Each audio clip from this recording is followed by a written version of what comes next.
Hey, what's up, dudes? My name is Peroz. Welcome back to more After Effects tutorials, and today I am tired as fuck. But we'll be doing some transitions today, transition effects, when to use them, how to use them, what transitions do I use, what can you use. So before we start, join the Discord. Lots of goodies in the Discord. Lots of stuff that I'm going to be showing you here are in the Discord. Close this a little bit because the sun's hitting my screen, driving me nuts. Alright, so transitions. I'm not like a big transition guy, but I have been using them like more and more recently. So, and I've had a few requests for this kind of stuff.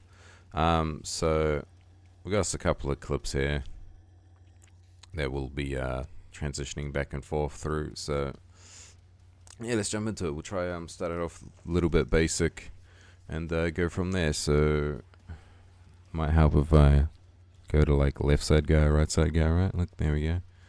Now you can actually see what the fuck I'm talking about.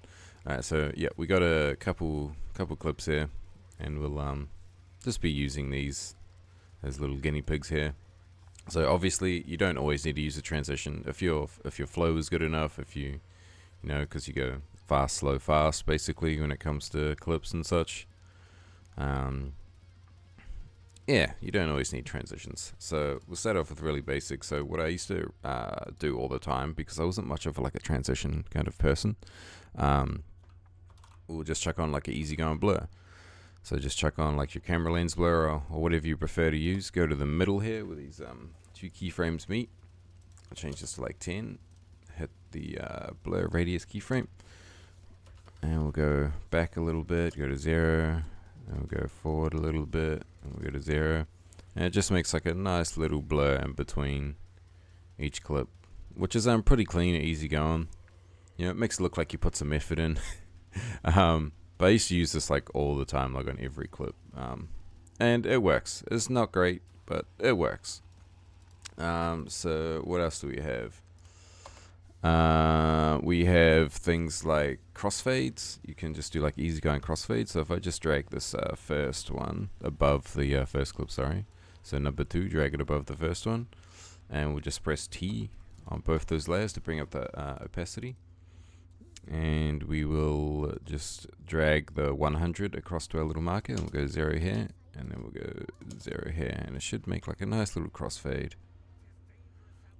This can be really good for flow if you make it like quite a lot smaller. Like if I drag these closer, like people like can't tell that it's happened, but it just like it works so good. If you're doing like crazy like cinematic like flowy kind of shit, yeah, definitely use this. It's classic bread and butter kind of shit. All right, let's bring these back to 100. All right, what else do we have basic wise?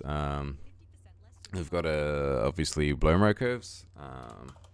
I've already talked about this in one of my other videos, but yeah, BlurMoCurves. Basic, not particularly basic, but it's pretty good. It's pretty good. So if we just make a keyframe here on the first frame of clip number 2 here, and then we just go 5, 6 keyframes back, make another keyframe just at the Z distance 1000.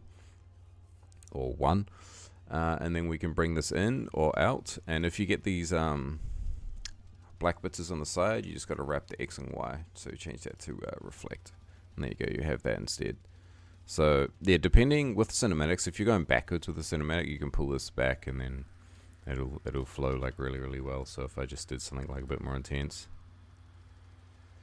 for this kind of situation, though, I'd bring it forward at 0.500. And there you go. Looks pretty cool. I do like using BlurMoCurves. BlurMoCurves is pretty great. I know a lot of trick shotters like to use this because they go hard with their cinematics, and BlurMoCurves is a good way to get your cinematics all flowy and shit. So After Effects obviously has a bunch of plugins as well. So if you open the animation presets folder and plugins, I mean presets. So you open your presets folder here, and you'll see transitions, dissolves, moving wipes. I usually like using the wipes, more specifically the linear wipe. So if I just drag number 2 across number 1 there a little bit, And we drag on the linear wipe, and most of the time when you drag these on, they come with like keyframes already put there for you. You can just like adjust those nice and easy. So linear wipe is just this. Pretty bread and butter stuff. And that, in my opinion, looks like pretty good. You can also like feather this out if you wanted to. I don't generally enjoy feathering it out unless I'm putting some other kind of effect with it. But it works pretty well. So you can also adjust like if you want it to be like up and down or like diagonal kind of thing. It's yeah, it's a pretty good clean effect to use. I would definitely recommend using this one quite a bit. It's clean and easy going, quick. Everyone loves a good linear wipe. So like I said, I'm not really like a big transition guy, but if you watch my recent Battlefield montage I've done, I did like quite a few different transition effects in there. And I'm sorry if I'm like really monotone like today. I'm still kind of waking up, to be honest with you. So you got like the classic like barn doors or like clock wipe. Obviously these are a bit more like Windows Movie Maker looking fucking things, but I would use clock wipe for other things like a scope overlay effect, and I would have this on like the actual like scope overlay, and it would just build in like kind of like that. So yeah, those are the wipes. We've got movement. I don't usually enjoy using movement, but some of you might. So you can do stuff like stretch and blur, which is very Windows Movie Maker looking. I mean, it can be kind of cool. Like, it's alright. I just personally, I just don't like it. Not for me. And then you've got dissolves, which dissolves are like pretty cool. Dissolve blobs I've definitely used before. It's literally what it says it is. It is blobs that dissolve. Just like that. So it's basically, it just has like a bunch of like masked out like blocks. And then it just like changes the opacity of them. It's a pretty cool one. I don't mind this one, especially when you pair it with other effects. It's pretty sweet. Also with a situation like this with this gun, I would, he turns and the gun disappears. You could like pull this up and like mask this gun, and then have the gun just there like over the top of this. And then put a like preset so the gun pops up by itself, and then put another preset on your like next layer so the background like pops up. I've done it before in one of the IE team tages like a long time ago. That can work really well too. So let me know if you want to see that. That is like a little bit advanced, I guess, but not really when you think about it. But yeah, definitely use like the presets, man. The AE presets are fine. And then we move on to some of my like favorite way to transition, and that is like stock motion graphics, film burns, shit like this. You got things like this glitch overlay, and all of these are in the Discord too. So join up the Discord, download some stuff, come talk to me. I'm usually chilling in there after I make one of these videos. Yeah, so we got a few here. I think this one is my favorite one to use. Yeah, this one, because it sort of builds up slow, but it gets really bright and then goes straight back down. So you don't need to like change the opacity on this like at all, because it just kind of does it all for you. Man, sorry, I think coffee's getting me today. Alright, so let me just get rid of this adjustment layer real quick. So we've got this. I want it to be sped up a little bit, so I'm going to go timer mapping. And I'm going to drag this little keyframe closer to the one on the left, and that'll make it faster. So yeah, probably want it to show up around there, and then it'll go and back down. And then I'll just change this to like, I don't know, like classic color dodge, something like that. So I want to choose like the brightest point for, so I'll just actually match this back up to my market. I want to choose like the brightest point for when it transitions, so like right around here. Yeah, maybe it does go a little bit too fast, so I'll just bring that back out. There we go. Yeah, so that looks pretty sweet. You can even change the blending modes to like other stuff, whatever you want really. Even something like this might work if you're doing like some kind of like really heavy metal shit. But yeah, that's like pretty clean if you ask me. That's why I like using like these just like film burns, because it's like Really subtle, really clean. Like, look at that shit, boy. Oh, juicy. Alright, now onto what I think people use more these days is like the mask kind of transition effects. I'll show you a couple here, but with masking, you can just go hard. You just go crazy with masking. It's a good time. It's a good time. So I'll show you like the most basic one that everyone uses. So if you go up to your masking tool here and you change it to a square, make sure it's a rectangle tool. Alright, and then you just drag this across like this, something like that. And then we're gonna open up our mask properties here, mask expansion. And then we're just going to keyframe that and turn it all the way down. Alright. And then sometimes you'll have beats in the song, so it would work really well if you do these like parts on the beats, but we don't have a song in here because tutorial, you know. So if we just go like 4 frames forward, and then we just have this go back to 0, and then we just go forward a little bit. Maybe we'll go like 1, 2, 3, 4, 5 keyframes, and then keyframe it again at 0, and then we go, I don't know, to this marker it's supposed to fully transition, and we just like expand this just like that, and it should go bunk shunk, something like that. Let's have a look.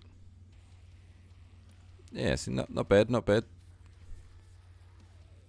You're definitely seeing this one around. So you can also do it any other way. You could do it like vertical, stuff like that.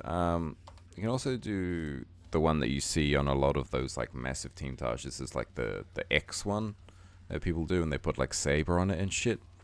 I'm just going to do this quickly. Yes, it's probably not going to look that good, but you just sort of line up the corners with your little masking tool here. I'm just going to bring this out a lot more. Something like that, something like that. That looks like dog shit, but you know, it's fine. And then we'll just add another one. I'll do it the other way this time, something like this. Oh, did not mean to do that. Oh shit, that's all getting fucked. Let me start that second mask again. We'll go here, here, here, here, here. Something like that. Looks super bad, but that's fine. Definitely want to spend a bit of time doing these kind of like fancy like transitions. But like, man, players love these kind of like crazy transitions. They get off on them, man. So then if we just like, I don't know, grab the mask one, we'll go to the back of this clip here where the transition starts. At the stopwatch on both of those mask paths, click on mask one, and then like pull that down here. And we'll go like 1, 2, 3, and then we'll make that like come straight up through there, just like that. Same with this one. We'll go 1, 2, 3, but I want this one to come up after this one, so we'll keyframe it at 0, right in line with the other keyframe for the other mask. Go 1, 2, 3, and we'll make sure we clicked on mask 2, and then we'll bring this one down as well. Then we'll go like wait, so yeah, so that one's come up, and then we actually want to just swap these 2 keyframes around down here, make sure it stays hidden. Get rid of that. Put this keyframe here. 1, 2, 3. Maybe go 4. Go ching ching. Alright. And then we'll keyframe mask expansion for both of these. And then we'll go to our little yellow marker there. I'll just make this go a little bit bigger. Make this go a little bit bigger. Make this go a little bit bigger. There we go. So now if we watch this, it'll be not good, but it's alright.